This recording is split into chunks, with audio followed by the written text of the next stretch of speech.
Welcome to Simple Conversations, the podcast that connects humanity and helps us all learn new perspectives to living a full life.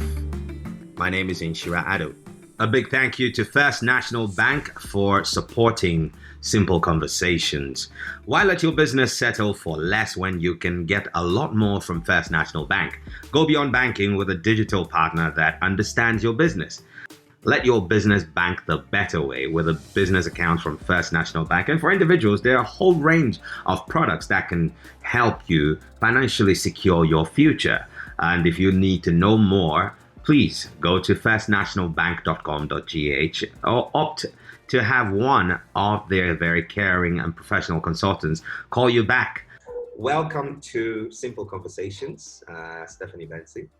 It's nice catching up with you over the Atlantic by the power of technology. I know. Yes. Can't wait to give you a hug. Oh. And come home and get fed. Yes, there'll be some nice wache waiting for you when you come. I can't wait. Wait. It's so nice to talk to you, though. It is, always. So, recently you marked 30 years of marriage. 31. Oh, 31. Okay. So and I remember the post that you put on, I think it was on Facebook or Instagram, about the moments and the days leading up to walking down the aisle with John. You mentioned an uncle who was almost adamant that you shouldn't marry a Caucasian. Yes. At what point did you know for sure that this is the man I want to be with, and I don't care what he looks like, I just love him? Well, I mean, I think it was very easy for me after, because John first asked me out when I was 16. And I was working my uncle was working for De Beers, the diamond trading company. I don't know if you've heard of them. Yes, and John has been a consultant for the company for a very long time. So I was sent there by my uncle to learn how to use the telex machine at the time. You know, yeah, that's how old I am. Crazy. And I was in school at the time, and then some days when I wasn't in school, I would go to De Beers, and I met John there. But I was so grown up at the time. Well, I had big boobs, and I looked older. So he asked me, and I remember just blowing him, off, and I really wasn't interested. He was he was very cute, and in the office that I was working in, a couple of the girls really fancied him, and they would say, "Oh, he's really good looking," and I'm thinking, "No, he isn't. I mean, really." And I remember I saw him walking away from me, and I saw his butt, and he had the nicest butt. It was like, I'm thinking, cute. But he kept asking for 4 good years. He was persistent. He really just did not want to let go. And when I was 20, I agreed to go out with him, and I only had to spend 1 month with him to understand the kind of person he was. John had everything. At the age of 20, 21, he owned his own home. He had numerous cars. He built his own car. And when he was 23, he was just one of those very creative. When I say creative, I'm not talking about in the arts, but he just thought outside the box. It wasn't the typical English. So you like the idea of having your own MacGyver at home? Yeah, yes. I mean, he was just so amazing in the sense that nothing fazed him ever. I never ever saw him lose control or, and even when he came to the house for the first time, my uncle's house, because my father passed away when I was 14, and he used to meet everybody. My uncle is a very imposing character. He's been knighted by the Pope, very educated man. He's written many books, and he can be really intimidating. So I thought John might be. Oh, he wasn't even phased. He came and ate kinky with us. And this man didn't even have any black friends. He'd worked in South Africa for a bit, but in South Africa at the time, they had their own community of sort of one. And so he had no experience with a black family, but I loved the way he dealt with my uncle, because my uncle has got so much money as well. He thought he could by pretty much any partner that comes into the family. So, I mean, my cousins and their boyfriend, he gave them all jobs. So I think he wanted whether he could control John as well, because he pretty much wanted to control me, and he didn't want me to marry that man, first of all. So, and John just said, no, I'm good. Like, he wasn't faced by the money, he wasn't faced by the house he came to see, because he pretty much everything. And that's when I thought, that's the man I'm going to marry. Right. So he was very comfortable in his skin. He was so comfortable in his skin, nothing would faze him. And I was like that. I mean, I was very, verbal about everything I thought, and I wasn't faced by anything. Well, it doesn't matter who you are. I deal with this people the same way. And you're like 2 peas in a pod. Yes. So it worked. It was just perfect. And that was it. So nothing was going to change my mind. 6 months later, he asked me to marry him. I said yes. And that's when I had to find a way of telling my uncle that I was going to marry John. And that's when everything went to crap. Wow. Great. So 31 years on, it's been to all of us that watch you from afar, looks like life is hunky-dory. But of course, you're always going to have moments where you disagree on things. How do you deal with that?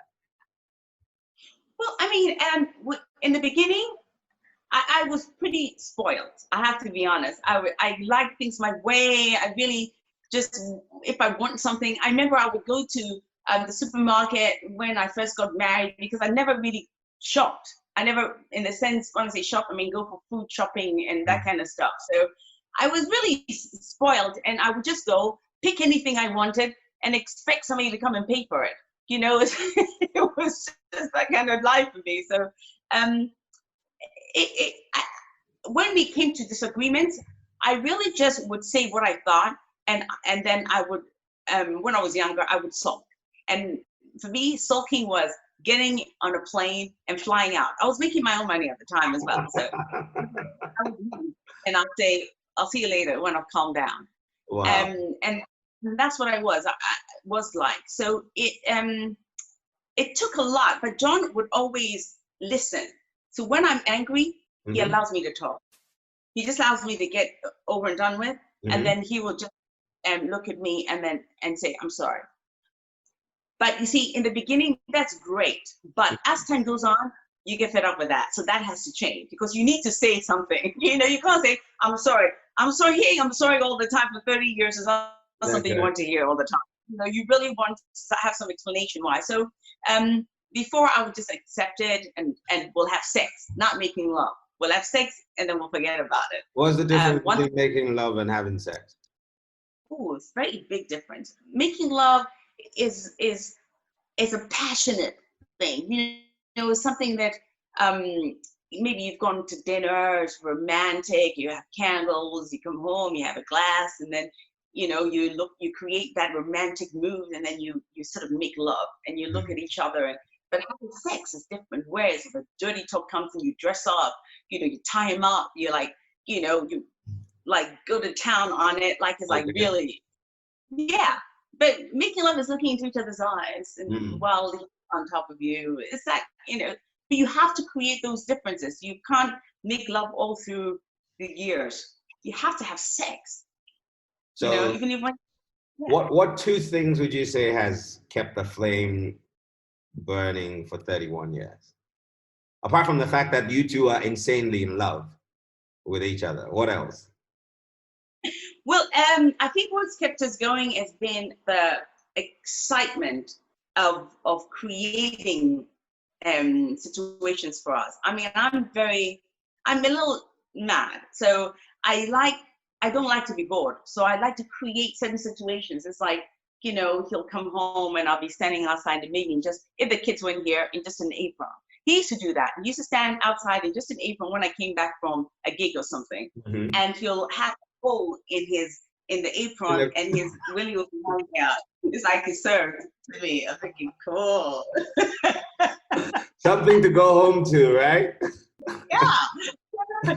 So we create, he learned that from me, actually, because John is a typically English man, because very the English conservative. Conservative. It's just not even funny. So when he realized that I wasn't in the least, he needed to adapt to that.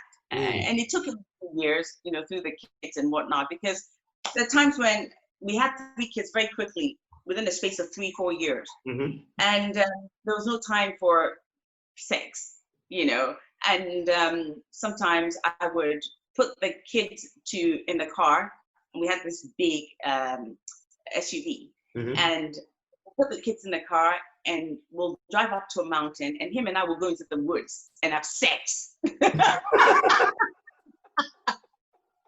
So I needed to create those moments just so we can have, or sometimes I get a babysitter and we'll go on the train to go to London instead of driving, and then we'll make love, we'll have sex on the train in an empty cab.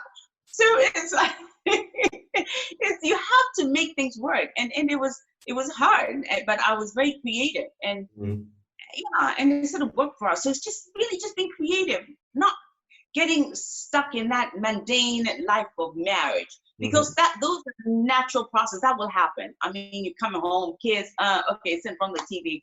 You have those moments, but I think every 2 or 3 weeks you do need to create moments to bring something back, that excitement. And sometimes I just sit and talk to John when I'm watching TV, when there's nothing to talk about, and I'll be flicking his penis. I mean, it's fun. So he'll be like.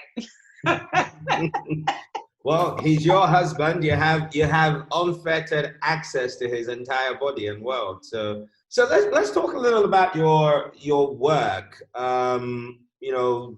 You work with some of the best in the industry, from Peter Waterman and all the other greats that you worked with. You've written lots of songs. I think you wrote for Kylie at some point, didn't you? Yes, a song called Different Kind of Heaven. That's right. So you wrote for Kylie Minogue at some point. So you have this very high-pressured industry that you're working in. Granted that John is a man who's comfortable in his skin, but the pressures of having to jet around and do gigs and go places, would you say that put a strain on the relationship at any point? Oh God, yes. I mean, it was very, very difficult for John, actually. For myself, when I had the children, but what I would do is I would take them on tour with me. If I have to travel, I always had in my contract that I would only be gone for no more than 2 weeks. And if it was going to be more than 2 weeks, John would fly out with the kids. So that was always in my contract. It was in my contract that I would fly the whole family back with to come and see me if it was going to be longer than 2 weeks. So for John, it was in the early stages, it was difficult because I was around a lot of very famous, wealthy people. And I think John just, although he could cope, it was more about missing him too much and maybe falling in love with somebody else, like any typical man would feel, So he would sometimes struggle with okay, let me just give you a scenario. I remember I had this big contract, and I showed it to John. I invited him into the meeting, and he met the guys, and they're all sort of billionaires and whatnot. And we came away, and 2 days later, all John could do was find a different, not excuses, but different things to say about them that would make me like rethink what I was doing. So he had his own way of saying, well, did you see the way that guy, talked to you? I think he has a little bit of maybe he's a chauvinist or something. It's just like little like drops of negativity that I would just think, oh my God, I mean, maybe he's right. And then, just so I wouldn't take up the contract and I wouldn't have to leave home. So as I'm, I know. Well, I mean, every man who I think loves the woman he's with would want to, at some point, try their level best to keep you in their space at all times. I think it gets insane when it carries on forever. Because at some point you have to accept that this is what would make, I mean, the bird is only beautiful when it flies, right? So and he learned that. He learned that the hard way. Yeah. How did that happen? How did you get him to accept that this is it and he's gonna have to live with it? Well, I remember it got to one point where I was on tour and he came with me and he created such a scenario because I wasn't well. And usually when I'm not well, I'll still work. I don't care. I've been on stage pregnant and it's never really fazed me. Mm-hmm. But because he didn't like the scenario I was in, he really created a very negative feeling with the people I was working with. That was when I had to put a stop to it. So we went home and I said, right now, I'm too angry. So I'm just gonna leave. So I took the kids. I had 3 children at the time. No, 2 at the time. I just left him. And I went away with them and I said, I'm giving you a little bit of time to think about what's going on, because you either will have the whole of me, this woman who can do what she loves to do, and a mother and your wife and loyal, because I've never cheated on you, and by now you should know. And if you want a half of me, then I'll be that housewife you want, stay at home, cook for you, be the mother, but you'll never have all of me. And he just thought about it. I just left him for a few weeks, and then I came back and he thought about it, and he just realized that I wasn't going anywhere. I loved it. I mean, Wow. there was, and that was, I was 20, I must have been 25 at the time. Maybe So this was in the 24. it was in the first 7-year stretch. Yes. Is it true that, do you find, and I've heard this said a few times, that marriages have their most turbulence in the first 7 years, and if you can ride the storm for 7 years, things tend to stabilize? And it's probably not a one size fits all, but in your case, did it work that way? Yeah, I mean, there's something called the 7-year itch, isn't there? Mm-hmm. That either the man or the woman will have like start to look elsewhere. Sweetheart, don't worry, I'll cook. So we'll start to look elsewhere. My daughter's in there. Yeah. And call daddy for me. We'll start to look elsewhere. I mean, it's just normal where, I mean, it's, for some men, it happens a lot earlier. But generally, it happens to every woman. And I mean, I'm no exception to that. I remember just at one point you think, oh my God, is that all there is? And then you sort of start to get a little irritated and but funny enough, John never went through that. It's so good. He never went through that because I think he would come home sometimes and for a week I'd be Bernice. You be a completely transformed person. Yes. So it's like he's living with a whole bunch of different women. So I mean, so I look elsewhere, really. Wow, that's really cool. So you have to be many things to the same person. Did you expect him to also be many things to you? No, because he isn't that type. Right. So you see, so he isn't. You take John as he is. He's just, and he really doesn't know how to be anything else. I mean, I'm an artist, so I think I can be that much more creative.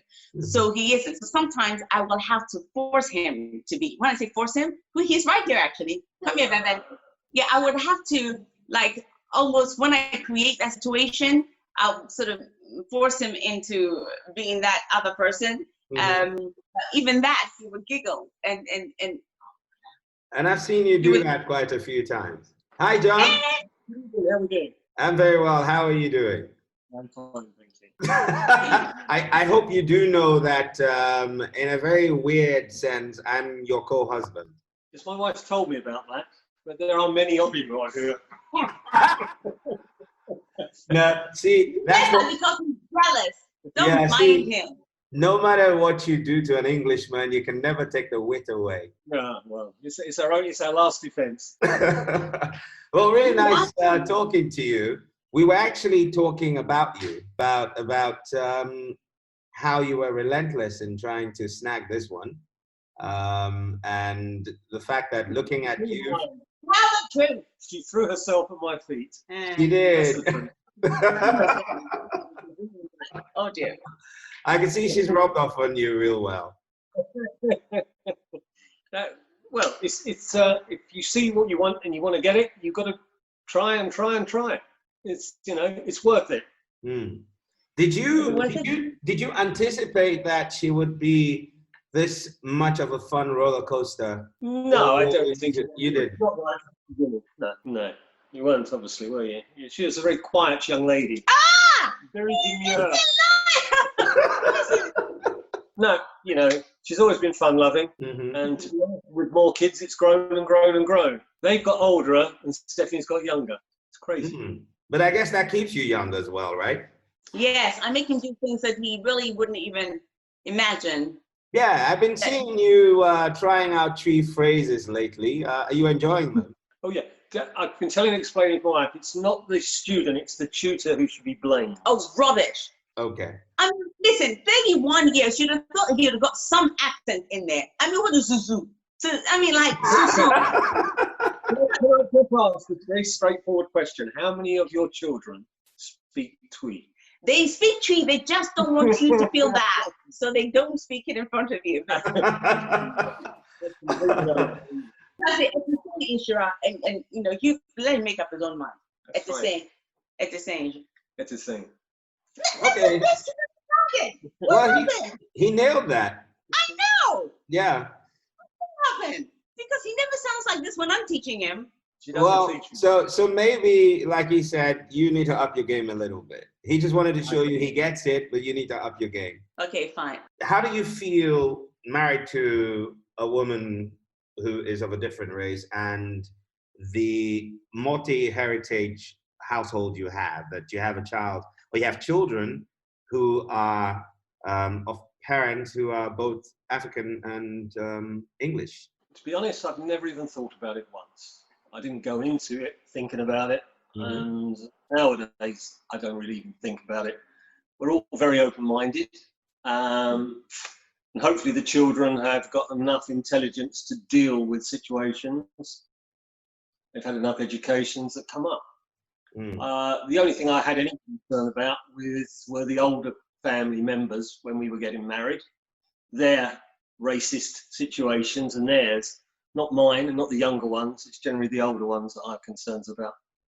Yeah, it was hard though. I mean, you cooked it that like, it didn't even exist. If you don't see colour, there's no colour. So what does she do that irritates you to the point where you kind of want to squish her with a pillow, but then you miss her instantly, so you don't? The program's not long enough for me to go through the full list. Give us your top 2. I'll do the top 1. The Stephanie, I'm always right. I'm sure that can keep you off unbelievably. I'm always right. You're always right, even when she's completely wrong, but she has the ability I've never been wrong. to fight it out, and I give up because I'm not a great one for war of attritions. I just... Wonderful. John, thank you so much. I know you've got stuff to do, but it's nice catching up with you, and hopefully we'll see you on the side when the borders are open and it's safe to get in the airplane again. Have some fun. Yeah. All right, we'll see you. Awesome. Thanks. So you like to be right. Where did you get that from? Because I am always right. I mean, I don't really know what else to say. I've never been wrong in my life. And I'm just trying to think where did I get that from? Maybe my mother. She was always right. And the fact is she was always right. So, I mean, it's just inherited, really. I'd like him to name some scenarios when I have been wrong. There haven't been any. Okay. I'll call, let him think about it, and I'll call him back to come and name them because. The same question about race relations. You have children who are of mixed heritage. You're married to a Caucasian. Apart from your family, either on both sides, having some resistance to this, what did you feel at that point? Was there ever a time that you thought, maybe I ought to listen to them? What was that conviction that pushed you beyond that, or you never had that fear? I really didn't have that fear because I know this might be very naive, but the way John is saying about not seeing color, it's pretty much how I was brought up. I mean, I used to sort of travel around so much that I really did not, it wasn't really about I need to marry a white man, or, I'm going, and, okay, he's white, so I'm going for, it wasn't ever like that for me. My parents were very open-minded. My father was brought up in the UK, so he acted like a typically English man himself. So I've never really looked at color as, and again, a lot of black people would say, well, that's really stupid, but unfortunately, that was who I was.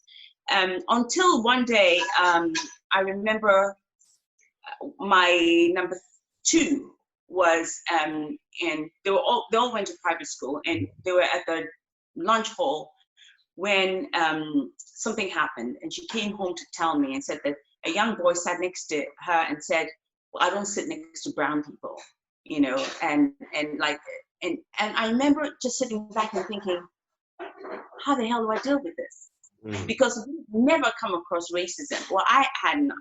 Actually, that's a lie. When I was working for De Beers, one of the ladies, when she found out that John and I were going to get married, she said, "Why don't you marry your own kind?" I heard it, but I ignored it.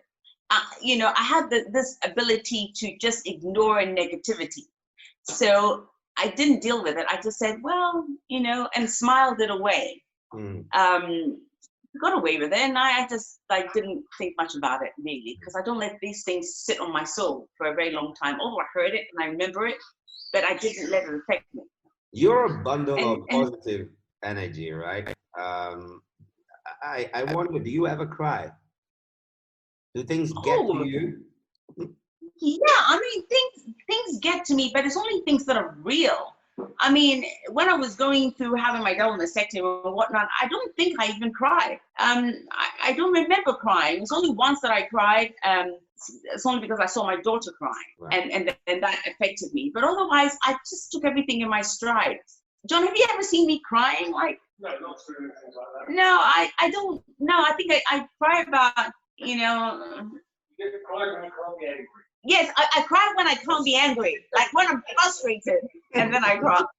Like the tears come down, I'm thinking, oh, but otherwise, no, crying.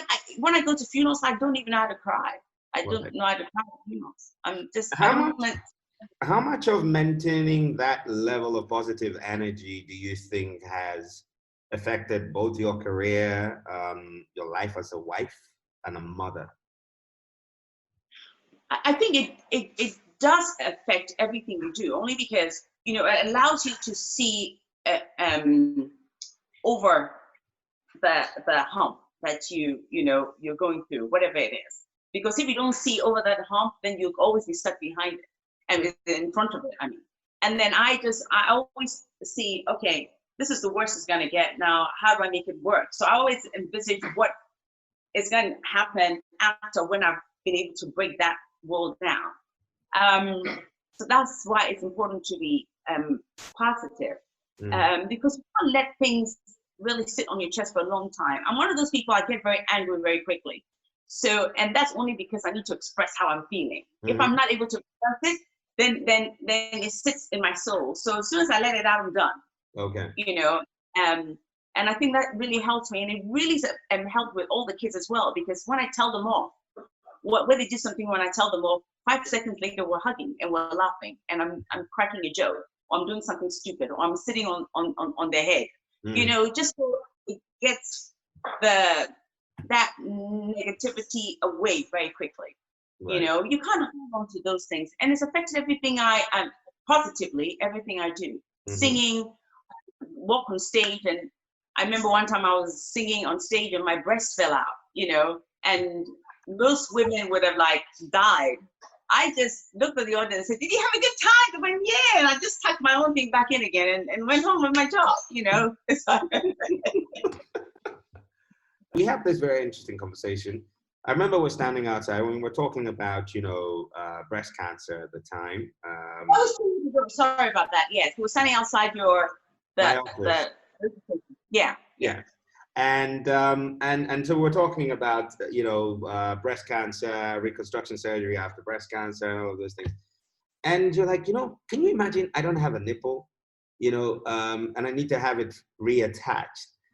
How do you get around just being yourself and making people uncomfortable in the process and just being sweet at the same time? So why would you be uncomfortable? It's only breasts. I mean, it's like it's a part of me. When you hug me, you touch. I mean, your chest touches my breast, right? So you can be like really, yeah. I mean, it's just I say what I think, and I don't feel the need to disguise anything.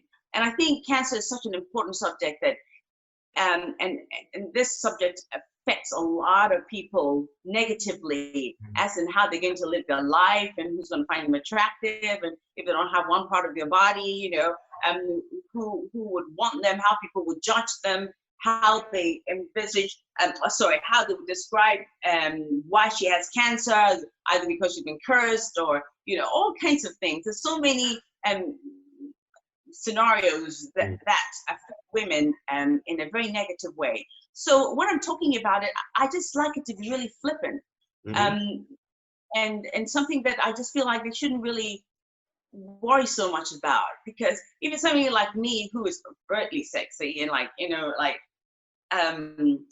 says some crazy stuff and jovial and whatnot, I'm standing here without what most women love about themselves. And I mean, it's a sexual object, isn't it, this? And not having it as a woman can affect some women. But I wouldn't be able to say, listen, it doesn't affect me. I don't have it, so what? I still have a healthy sex life. I love my husband still loves me. It's just a part of the body that doesn't exist, so what? I'd like you to share maybe 3 tips that younger women and men can take away from your 31-year journey as a woman, a wife, and a mother. I think the one thing that I think is most important is respect. And respecting each other is everything, because especially when the woman is not the breadwinner, some men have this habit of taking control because they think because of the breadwinner, the woman has to do what they say they should do. And I think that's really ridiculous, because she's at home looking after you, feeding you, looking after your children, all the things that you really are very important, and that makes him work harder as well. It gives him the ability to be able to go out there and earn a living.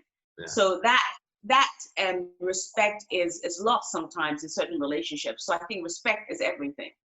And also honesty. You have to, if you're feeling a certain type of way, you need to be able to say it. Don't hold on to it. Women are afraid to speak what they think to their men, because they think, you shouldn't, because he's the breadwinner and you should cope with whatever the situation is. And I think that's wrong, because the more you hold on to it, the more it shows on your face, your body, whatever you do, how you make love to them, how you create situations, because you're always full of anger inside. You might think you're not, but it's there, So when you express it and you deal with it together there and then, and it's done, and then it allows you to be a little bit more creative. It allows you to be a bit more open to try new things together. It's like even your sex life becomes better because you're more comfortable with, I don't know, maybe tying his balls together. I don't know, anything stupid. Like, it allows you to be playful. Yeah. And I think that's what's important. So respect and honesty is everything. When you're expressive on stage, and also sometimes in passing, and when you meet people, you're like pleasant to the point where, or you're flirtatious. Has that ever been a problem for you or for your partner? Okay, I'm going to answer, and I'm going to call him to answer that bit too. Do you mind? Okay, sure. Okay. It's never been a problem for me, because I love people, and I love testing people, and I love seeing the reaction when they are uncomfortable. It's who I am. So it's like when I'm singing and I go close to a man and he can't help himself, or maybe he's shy, and I like to relax him. And relaxing something is like, when you touch somebody, they feel a little more relaxed. Yeah. Because people think events all like boring sometimes. You need to like get them to a point where they are part of your act. and they're part of what you're doing, and then they relax a bit better. So I mess with the guys, and to be honest, I mess with ladies too. I think for me, one thing I'm taking away from this conversation is that life's actually not as complex as we make it. The environment, the world we live in, as you call, is a big bad world, but we as individuals have an opportunity to actually make it a fun experience as we go along. Not hold on to things and not let them sit on your soul and your heart for too long. Respect people, be open and honest, and just basically live your life. Absolutely, 100%. I mean, I don't want people to have the impression that everything is always perfect here. It isn't. I'm sure I've made various comments about that. But, people say, oh, but she's got money. But, it's not always like that. We've also gone through some really ridiculous times through our lives as well. Everybody does. I don't care how rich you are. Everybody has moments where things are a bit hard, so you have to work that much harder. When you go through those moments, that's when you bind together even more than ever. Really, those moments is the worst it could ever be, and you make it work. So people shouldn't always see the life as a smiley thing. As I would smile even if I was broke. I would always see a way around it. And like I said, it's been and those times when I remember when we put some money away and somebody had access to my account and then just took at least I think $350,000 out of my account just like that. And you knew we're never going to get it back, so you have to work towards getting that back. So we've had those moments. So I just want people to understand that it's not always sort of perfect. Sometimes you have to work hard. But you must bind together at all times. Always. John, do you want John to come and say? Yes, John can have the last word. And while we wait for him to get over, are you worried about the pop culture of the millennial generation and maybe the idea that your children might want to also become superstars like you? Oh no, I'm not worried about the generation here in this country, but in Ghana, I just don't think a lot of them have actually found themselves. Even the ones who are our main stars, they need to find themselves, because there's a lot of copying going on, and you can't copy somebody's act. You can't copy somebody's dressing. You can't copy something. It just, and that's what I'm trying to tell people. Find your own self. What works for you? So my children, as you know, my oldest one was in a band called Tushy, and it was one of the biggest bands in this country. They had like about 8 top 10 hits, and she's done extremely well. Been on some of the biggest stages, ever. A lot bigger than a lot of your stars over there. Let me say it. And she's Ghanaian, but nobody likes to sort of mention that because everybody wants to sort of hype up their own over there. It's fine, but you have one of your own who is a much bigger stage and a lot of your acts over there will ever go on. So I think we have to encourage our own. So my kids are all very, very talented. They're all can sing. But my number 2 is an accountant. Number 3 wants to be a lawyer.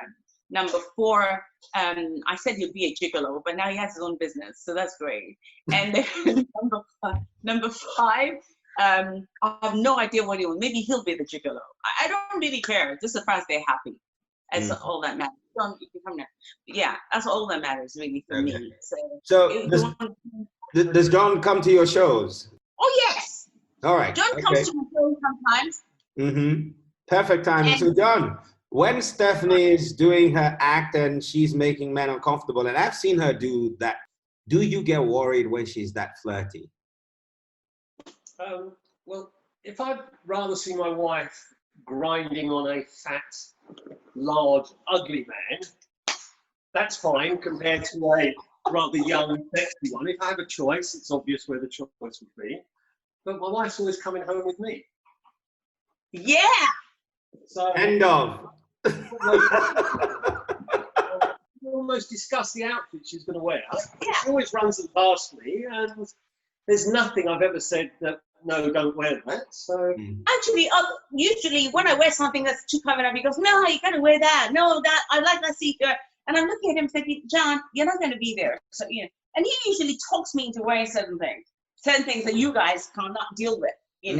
So he's the enabler, the very quiet enabler. He is he's such a it's ridiculous, this man. Yes, John. absolutely. Yeah, but John, thank you so much for letting us into your world and sharing some nuggets. Thank you, Isra. All right, thank you. Bye. Thank you, John. Take care.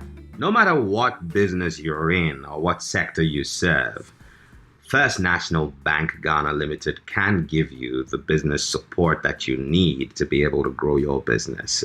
You can go to firstnationalbank.com.gh to find out more, or opt to have one of their professional consultants call you back and take you through the various options that will be suitable to help you grow your business. You can step into their branches in Accra, Kumasi, Takoradi, and in Tema. First National Bank. How can we help you?